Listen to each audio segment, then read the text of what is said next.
Marilah kembali kita membaca firman Tuhan dari kitab Ayub.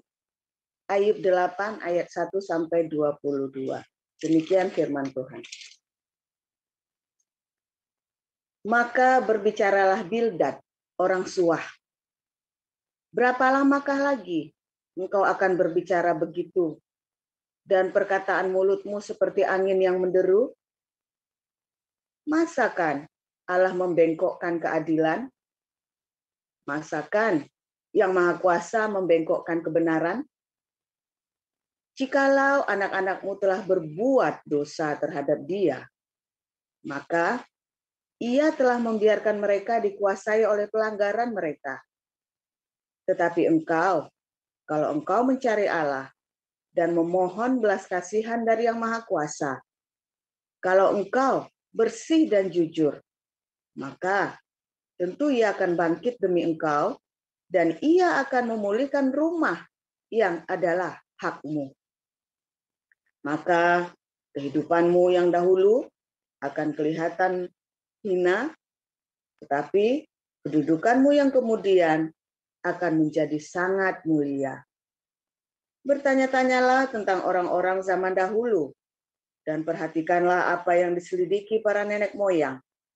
Sebab kita, anak-anak kemarin, tidak mengetahui apa-apa, karena hari-hari kita seperti bayang-bayang di bumi. Bukankah mereka yang harus mengajari engkau dan yang harus berbicara kepadamu dan melahirkan kata-kata dari akal budi mereka? Dapatkah pandan bertumbuh tinggi kalau tidak dirawat? Atau mensiang bertumbuh subur kalau tidak di air? Sementara dalam pertumbuhan, sebelum waktunya disabit, layulah ia lebih dahulu daripada rumput lain. Demikianlah pengalaman semua orang yang melupakan Allah. Maka lenyaplah harapan orang fasik. Yang andalannya seperti benang laba-laba, kepercayaannya seperti sarang laba-laba. Ia bersandar pada rumahnya, tetapi rumahnya itu tidak tetap tegak. Ia menjadikannya tempat berpegang, tetapi rumah itu tidak tahan. Ia seperti tumbuh-tumbuhan yang masih segar di panas matahari. Sulurnya menjulur di seluruh taman. Akar-akarnya membelit timbunan batu, menyusup ke dalam sela-sela batu itu. Tetapi bila ia dicabut dari tempatnya, maka tempatnya itu tidak mengakuinya lagi. Katanya, belum pernah aku melihat engkau. Demikianlah kesukaan hidupnya, dan tumbuh-tumbuhan lain timbul dari tanah. Ketahuilah, Allah tidak menolak orang yang saleh, dan Ia tidak memegang tangan orang yang berbuat jahat.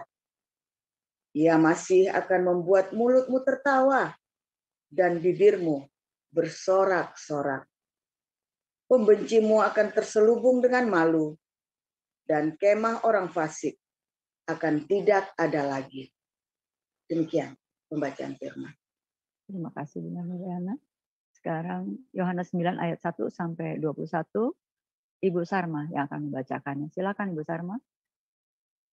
Baik, saya lanjutkan pembacaan firman. Waktu Yesus sedang lewat, ia melihat seorang yang buta sejak lahirnya. Murid-muridnya bertanya kepadanya, "Rabi, siapakah yang berbuat dosa, orang ini sendiri atau orang tuanya, sehingga ia dilahirkan buta?" Jawab Yesus, "Bukan dia dan bukan juga orang tuanya, tetapi karena pekerjaan-pekerjaan Allah harus dinyatakan di dalam dia. Kita harus mengerjakan pekerjaan Dia yang mengutus aku selama masih siang, akan datang malam, di mana tidak ada seorang pun yang dapat bekerja. Selama aku di dalam dunia, akulah terang dunia." Setelah ia mengatakan semuanya itu, ia meludah ke tanah dan mengaduk ludahnya itu dengan tanah, lalu mengoleskannya pada mata orang buta tadi, dan berkata kepadanya, "Pergilah, basuhlah dirimu dalam kolam Siloam." Siloam artinya yang diutus. Maka pergilah orang itu, Ia membasuh dirinya lalu kembali dengan matanya sudah melek. Tetapi tetangga-tetangganya dan mereka yang dahulu mengenalnya sebagai pengemis berkata, "Bukankah dia ini yang selalu mengemis?" Ada yang berkata, "Benar, dialah ini." Ada pula yang berkata, "Bukan, tetapi ia serupa dengan dia." Orang itu sendiri berkata, "Benar, akulah itu." Kata mereka kepada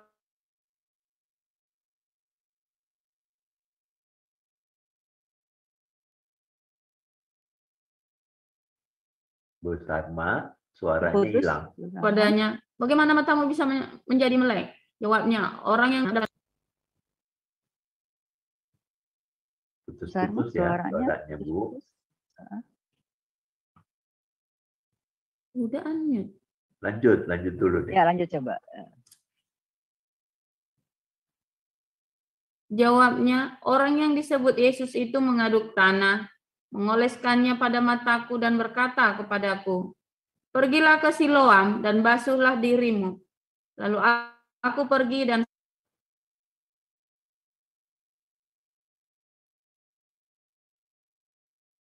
setelah aku membasuh diriku, aku dapat melihat." Lalu mereka membawa orang yang tadinya buta itu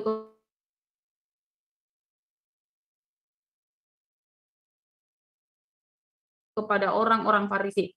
Adapun Sabat, karena itu orang-orang Farisi pun bertanya kepadanya, "Bagaimana matanya menjadi melek?" Jawabnya, "Ia mengoleskan adukan tanah pada mataku lalu aku membasuh diriku dan sekarang aku dapat melihat."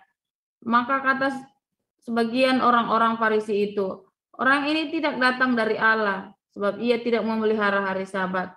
Sebagian pula berkata, "Bagaimanakah seorang berdosa dapat membuat mujizat yang demikian?" Maka timbullah pertentangan di antara mereka.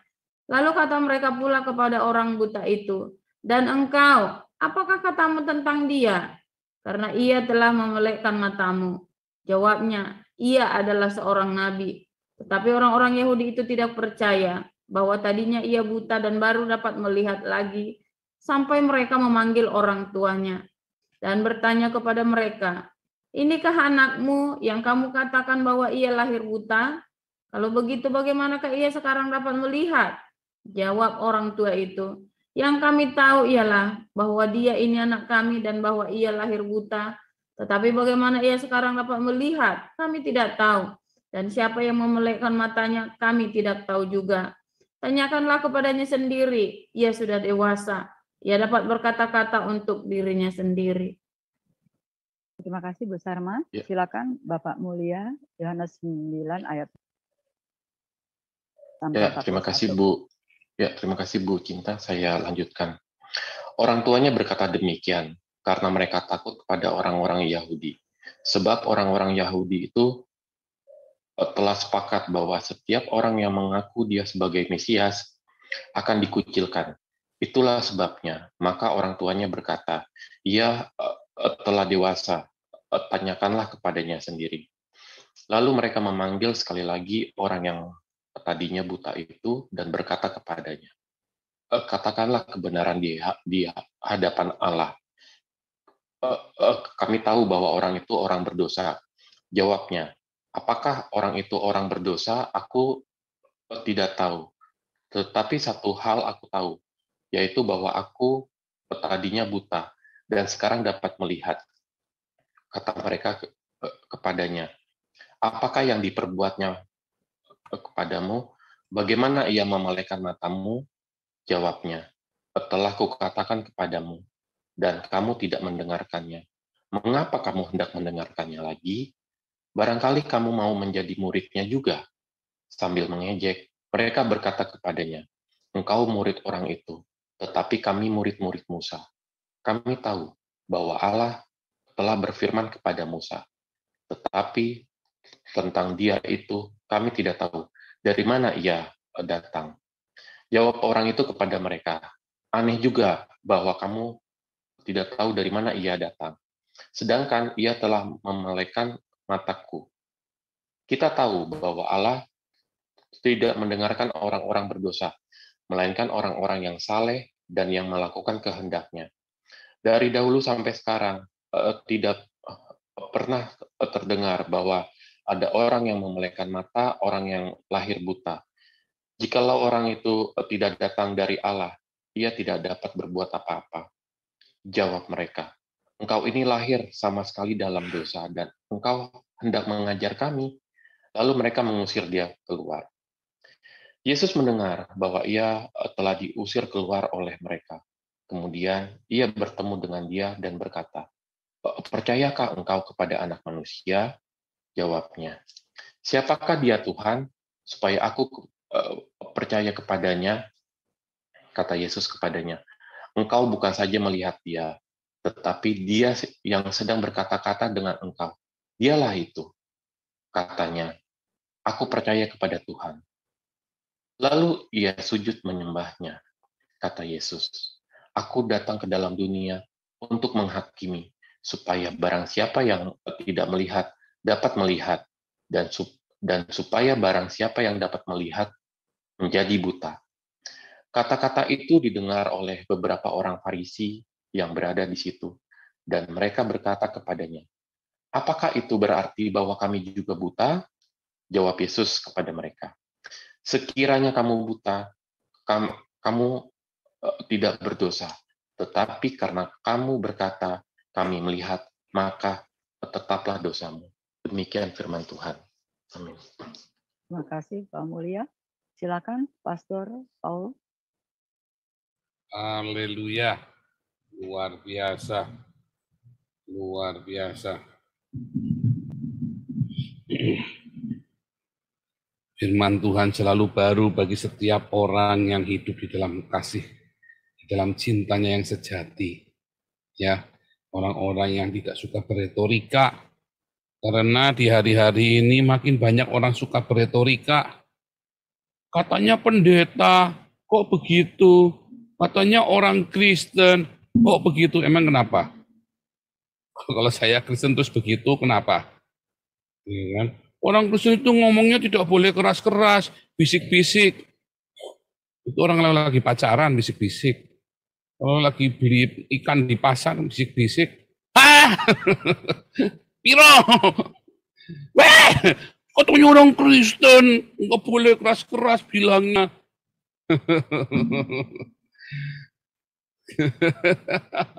Kaget. Lah orang Kristen itu harus lemah lembut, ya. Itu saya ingat ya dulu ada penatua gereja itu di baca yang dulu ya. Kalau ngomong bisik-bisik, terus kalau ngomong sama anak itu ya bisik-bisik, anak sampai gini, aku dicium, bisik-bisik, cabul, penatua cabul, sampai gini ya. Dia kalau ngomong sama perempuan pasti bisik-bisik begitu ya. Heran, kalau ngomong sama perempuan pasti bisik-bisik. Padahal penatua, sampai gini orangnya sampai orang perempuannya saya sering lihat sampai menghindar gini. Kalau di Indonesia kan nggak biasa kan ngomong deket-deket begitu kan bisik-bisik. Supaya kelihatan lemah lembut. Wah, nggak usah ya. Jangan penampilan Anda jangan mengejar yang begitu-begitu. Katanya pendeta kok ngomongnya kasar. Loh, saya ini nabi bukan pendeta kok. Nah, ya, katanya orang Kristen kok kamu begitu. Ya emang kalau begitu kenapa?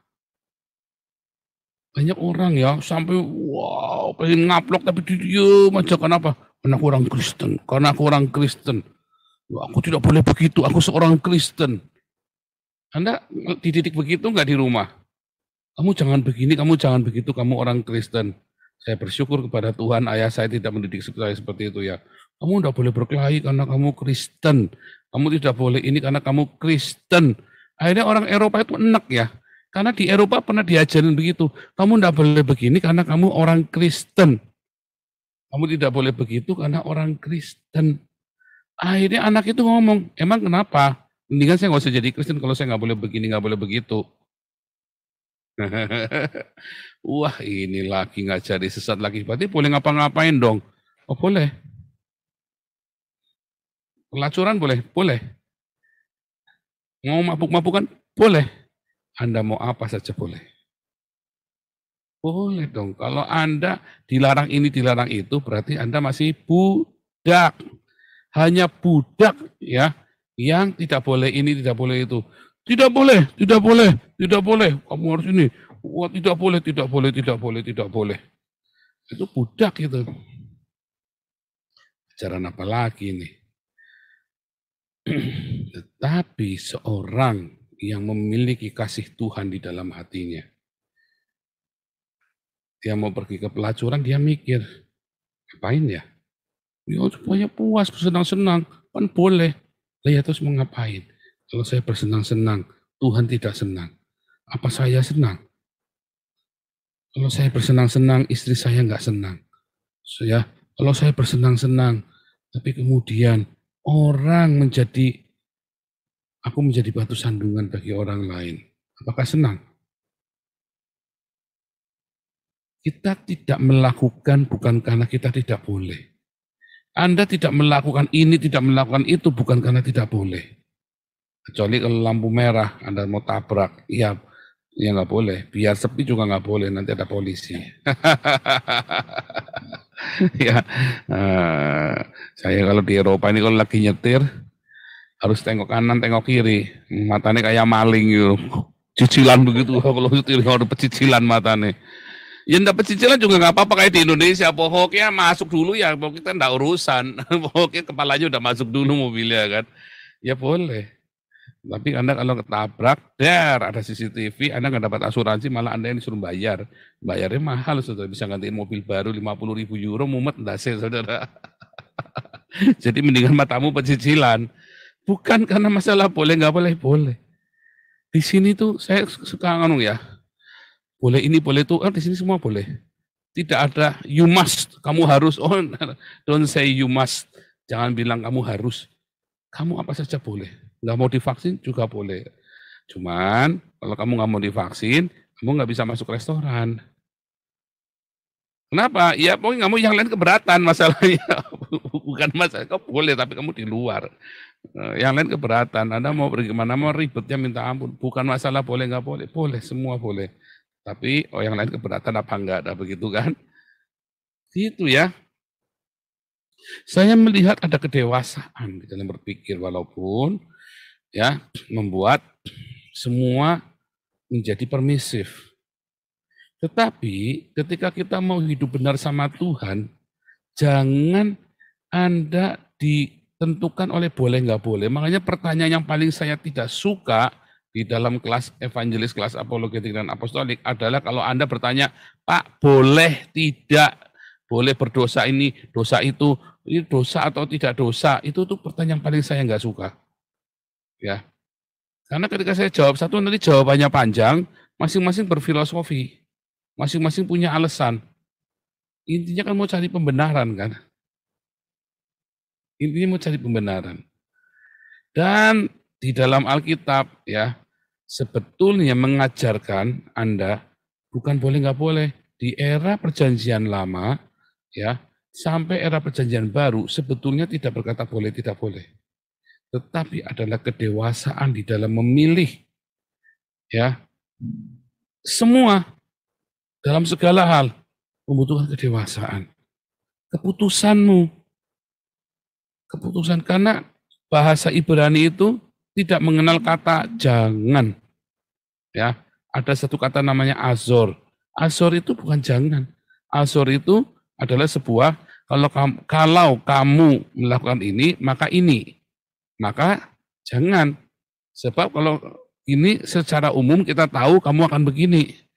Kalau kamu langgar lampu merah, nanti ada kecelakaan. Makanya jangan melanggar lampu merah. Kalau lampu merah kamu jangan jalan. Tetapi perkataan itu sebetulnya mengandung konsekuensi. Kalau kata jangan itu artinya tanpa sebab, tanpa alasan, jangan. Ya. Jangan berzinah. Emang kenapa kalau berzinah? Boleh-boleh saja. Tetapi kamu akan menjadi bangsa yang lemah. Makanya persinahan dengan percabulan, dengan persinahan dengan penyembahan berhala, itu ya disebutkan dosanya sama, kutukannya sama. Persinahan itu sama dengan penyembahan berhala. Karena tidak akan jauh persinahan dengan penyembahan berhala itu. Ya, dan Tuhan menggambarkan pernikahan itu adalah seperti hubungan kita dengan Kristus. Dan kalau kita menyembah berhala, artinya kan kita selingkuh dari Kristus, kan? Nah, saudara, hidup kita itu jangan dipenuhi ya dengan boleh tidak boleh, jangan boleh tidak boleh, dosa nggak dosa. Karena ketika Anda melakukan itu, hidup Anda itu dengan retorika, salah satunya retorika Bildad ini. Ya, retorika Bildad ini adalah retorika-retorika yang biasa dilakukan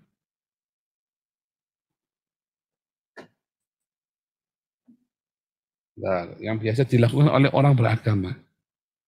Ya, itu retorika dasar. Ya, kan nggak mungkin kalau kamu tidak berdosa, pasti Tuhan memberkati kamu. Makanya kamu bangkrut karena kamu banyak dosanya. Makanya kamu tidak bahagia, kamu miskin karena banyak dosanya. Makanya kamu ini, makanya wah terus.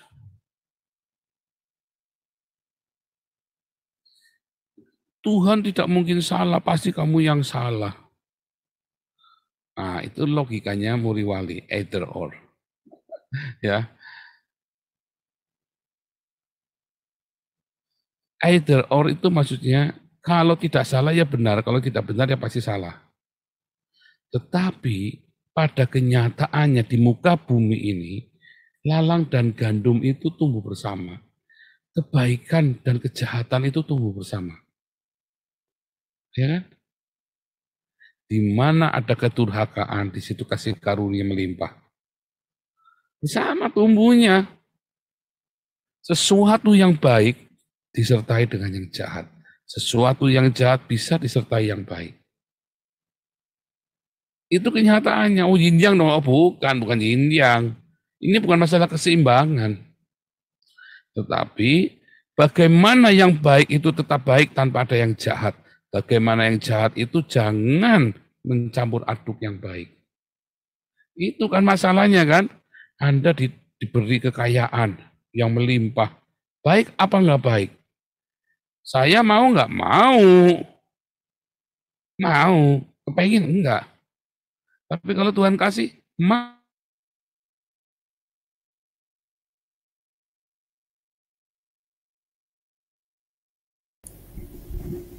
Suaranya Pak Paul hilang ya? Iya.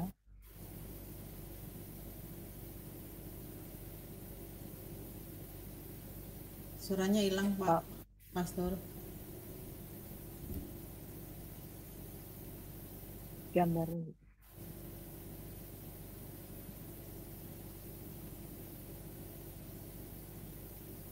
Pastor Paul suaranya hilang.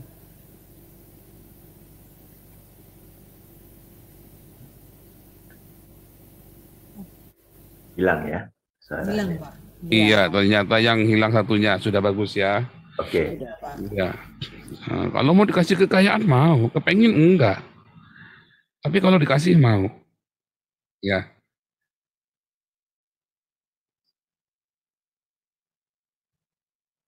Jangan beretorika dalam hidup ini, ya. Karena ketika kita dikasih kekayaan, oh jangan nanti aku berdosa. Ya enggak juga. Oh, nanti aku berdosa. Ya. Saya ketemu sama orang dulu waktu remaja itu ya. Yuk kita nyanyi, kamu suara 2, suara 3 ini. Oh jangan. Saya mau menyembah Tuhan, nanti saya sombong. Kalau saya masuk suara 3. Loh, hubungannya apa coba? Kekristenan yang penuh dengan retorika, enggak apa adanya.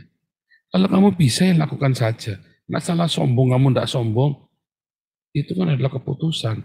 Bukan saat kamu nyanyi kamu sombong. Karena kamu tidak mau sombong, kamu pintar main musik, kamu enggak mau main musik. Kenapa? Karena takut dikira sombong nanti. Bingung ya? Anda sering ketemu gitu nggak? Atau jangan-jangan Anda begitu lagi. Kenapa kamu enggak mau ke sana? Itu kan lagi butuh pemain musik, itu kan lagi butuh aktivis, lagi butuh ini, lagi butuh. Jangan nanti kalau saya ke sana dikira sombong. Ada yang bercanda, ada yang serius ya. Kalau memang butuh jalan saja. Nah, memang nanti ada orang-orang yang gelendengi saudara. Wow. Nah, salahnya sendiri kamu ndak ambil. Wah, soal saya dulu begitu ya. Waktu remaja itu, ya teman-teman saya itu kan, ya namanya anak remaja gimana sih? Karena kita tinggal di kampung, tinggal di kota kecil ya. Terus di situ ada cewek-cewek idola begitu ya. Ada zaman-zamannya SMP, SMA begitu ada yang idola-idolaan begitu ya. Padahal cantiknya juga nggak seberapa sih. Cuma ya biasa orang begitu. Saya bingung. Menurut saya nggak cantik. Kenapa gadis-gadis ini jadi idola?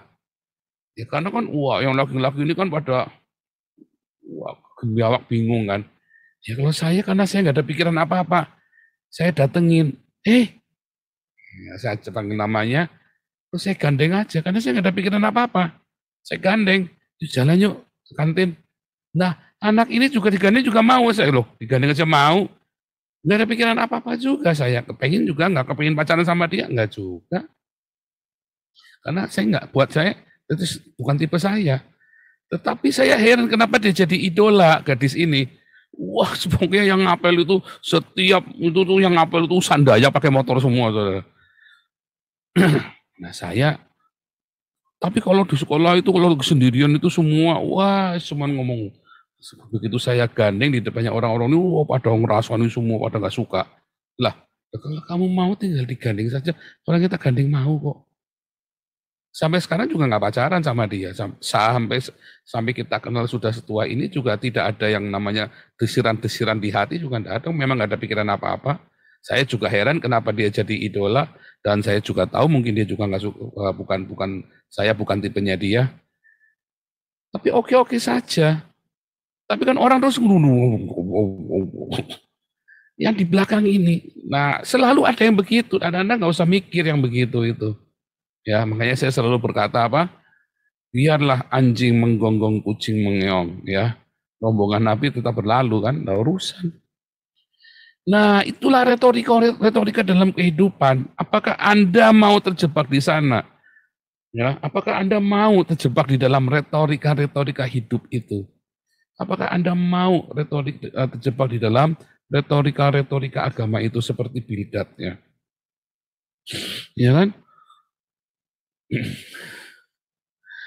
Kalau ada orang lagi deket-deket, apa orang lagi berzinah gitu kan? Wah, jatuh dalam dosa perzinahan. Lalu tiba-tiba orang ini melayani. Anda berpikir, orang ini kan berzina nih, kenapa boleh melayani? Wah, lalu Anda menghakimi mulai.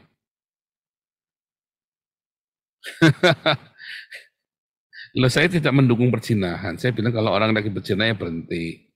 Ya, cuman Anda enggak usah heboh, biasa saja. Kalau dia tahu diri berhenti. Kalau pemimpinnya nggak tahu ya udah kasih tahu saja. Tapi enggak usah demo. Loh, kalau Anda kepengen ya Anda saja berzina sana kan. Nggak usah banyak komentari orang. Kalau Anda kepengen. Wah, makin edan ya. Iya, Anda ngerti nggak yang saya maksud? Yang saya maksud adalah, kalau memang kamu tidak suka, ya bilang suka. Kalau kamu suka. Jangan hatimu suka, tapi kamu berusaha mengekangnya karena kamu takut berdosa, lalu ada orang yang lain melakukannya, Anda ngoceh-ngoceh. Ya kamu tinggal lakukan saja yang orang ini mau. Ya itu retorika Bildad ya. Itu retorika. Ya. Enggak mungkin Tuhan berkenan sama orang yang seperti ini. Belum tentu loh.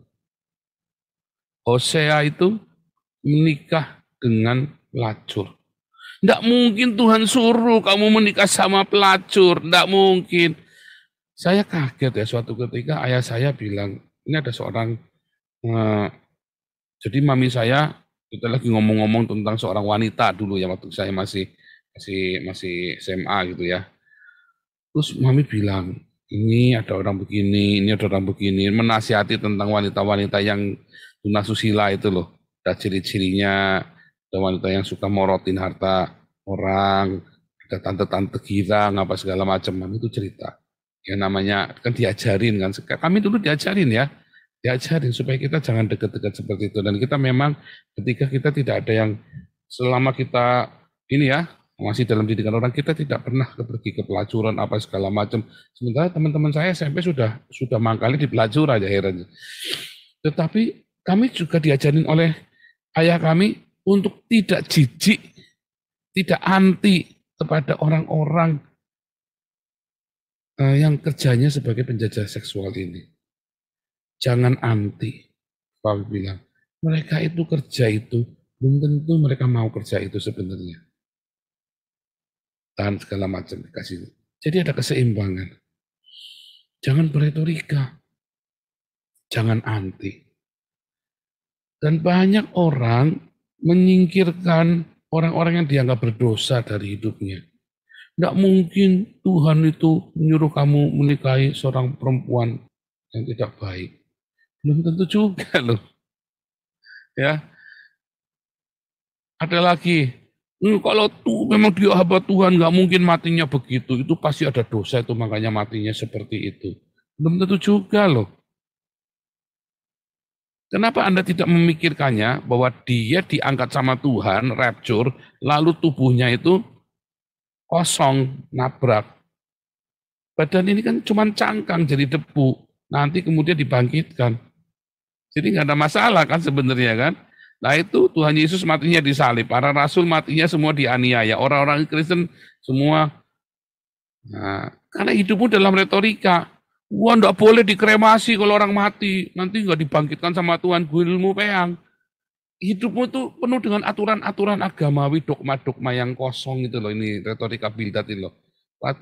Nasihat-nasihat dogma yang kosong, dogma yang palsu. Dan kemudian itu sampai dengan di zaman Yesus, ada orang buta disembuhkan, ada orang yang sakit buta ditanya, itu yang dosa siapa Tuhan? Kasihan amat ya. Kalau Anda melihat ada orang cacat gitu ya, Tuhan itu yang terus Anda tanya sama saya, itu yang dosa siapa? Loh, yang dosa siapa? Jawaban Tuhan Yesus sangat bagus, supaya nama Tuhan dipermuliakan. Banyak orang normal, tetapi hidupnya tidak mempermuliakan Tuhan. Banyak orang cacat seperti Ibu Elizabeth Phillips, seperti Ibu Priscilla, ya, tapi hidupnya memuliakan Tuhan. Ya kan? Banyak orang yang sempurna, tapi hidupnya tidak mempermuliakan Tuhan. Bahkan dia sendiri putus asa pengen bunuh diri. Kan lucu kan? Itulah retorika-retorika dogma. Oh, kalau dia berdosa pasti. Nah, ya. Anda juga jangan tertuduh. Kalau Anda lahir cacat, jangan tanya siapa berdosa. Kalau Anda terlahir tidak sempurna secara fisik, kalau Anda terlahir miskin, kalau Anda sedang jatuh bangun, Anda juga jangan tertuduh. Kalau memang Anda tahu ada salah, terubah. Tanpa harus tertuduh. Kalau ada kesalahan, cepat rubah. Tanpa harus memikirkan tertuduh. Ya, tanpa harus tertuduh. Retorika yang berikutnya, ya retorika dogma yang berikutnya adalah ya bahwa orang yang bisa menyembuhkan itu hanya kalau yang bisa menyembuhkan itu hanya dari Tuhan Yesus. Orang yang diurapi Tuhan itu hanya orang yang diurapi. Lalu orang lain nggak ada yang bisa menyembuhkan. Loh, hati-hati, ya. Tuhan bekerja melalui siapa saja, bukan hanya pendeta. Kadang-kadang melalui Anda. Makanya jangan ragu untuk mendoakan orang sakit. Kalau ada lagi sakit, didoakan. Orang butuh dibaptis, baptis saja. Kalau pendetanya takut-takut, Anda yang baptis. Makanya ikut kelas evangelis nanti diajarin. Kalau Anda melihat ada hal-hal ya yang tidak beres, itu bukan tanggung jawab pendeta, tapi tanggung jawabmu, tanggung jawab kita. Diakonia itu bukan tanggung jawab gereja, tanggung jawab kita. Karena gereja sudah terlalu sibuk dengan bisnisnya dan dia sedang menghitung pundi-pundinya. Ya. Artinya perbuatan-perbuatan ajaib itu bisa dilakukan oleh siapapun, termasuk Anda dan saya. Ya. Jangan bergantung dengan pendeta, jangan bergantung dengan hamba Tuhan. Maunya si orang-orang ahli Taurat dan orang Farisi itu Anda bergantung sama gedung gereja. Anda bergantung dengan yang namanya institusi agama. Itu maunya semua orang-orang agama, makanya Anda dibilangi jangan menjamah bijinya hamba Tuhan. Salah, jangan menjamah biji matanya Tuhan. Iya kan? Maunya mereka itu supaya Anda tergantung dan Anda jangan mengkritik pendeta. Salah ya. Salah besar itu. Anda akan rugi. Kalau mau dilanggar boleh nggak? Ya boleh saja. Balik lagi, bukan masalah boleh nggak boleh. Ya mau dilanggar boleh saja. Lakukan saja. Baik juga, jelek juga, biasa saja. Tapi kalau Anda ingin benar-benar merdeka di dalam imanmu, lepaskan dari hierarki kepemimpinan gedung gereja. Lepaskan. Ya, tadi. Terakhir. Ya. Retorika-retorika di dalam kemunafikan. Ya. Kemunafikan. Anda takut untuk mengakui sebuah kebenaran adalah kebenaran. Takut Anda. Takut kepada orang banyak. Ya. Takut kepada orang banyak. Ada kebenaran, tapi Anda takut dengan kebenaran yang disampaikan karena orang itu dibenci oleh orang banyak.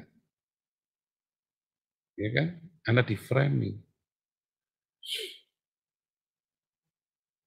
Itulah sebabnya orang-orang seperti Bildad ini, akhirnya dia tidak mengalami Tuhan.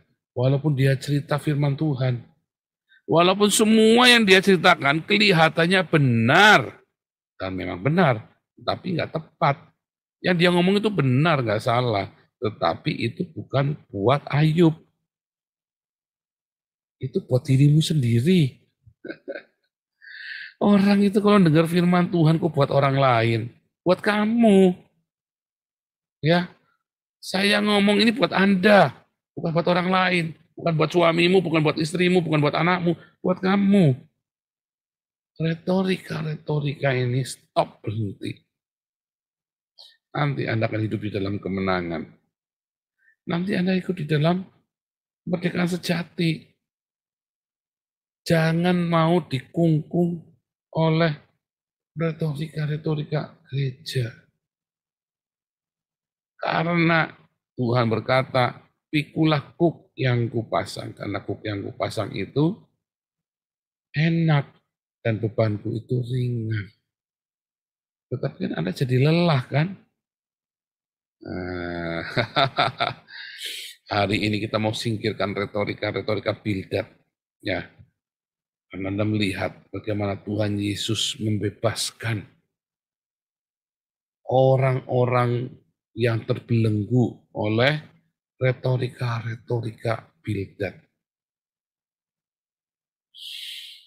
Ya, sehingga Anda tidak perlu lagi memikirkan benar salah.